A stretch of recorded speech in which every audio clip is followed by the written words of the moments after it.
আজকে আবার বানিয়ে নিলাম পুরোনো দিনের একটা রেসিপি, বাড়িতে ঘোল টেনে মাখন তৈরি করা। প্রথমে গরুর দুধ নিয়েছি 2 কিলো, তারপরে দুধটা বেশ ভালো করে জাল দিয়ে নিলাম।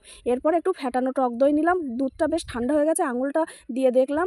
এরপরে ফ্যাটানো টক দইটা দুধের মধ্যে দিয়ে ভালো করে মিশিয়ে দিলাম। যে পাত্রে আমি টক দইটা বসাবো সেই পাত্রের গায়ে ভালো করে টক দইটা মাখিয়ে নিলাম। যাই হোক, টক দইটা আবার বসার জন্য রেখে দিলাম। এর পরের দিন চলে এলাম ঘোল টানার জন্য। প্রথমে ঘোল টানার ডাড়িটা আগে ঠিকঠাক করে নিলাম, যেটা দিয়ে আমরা ঘোল টানি সেই লাঠিটাকে ঘোল টানার ডাড়ি বলে।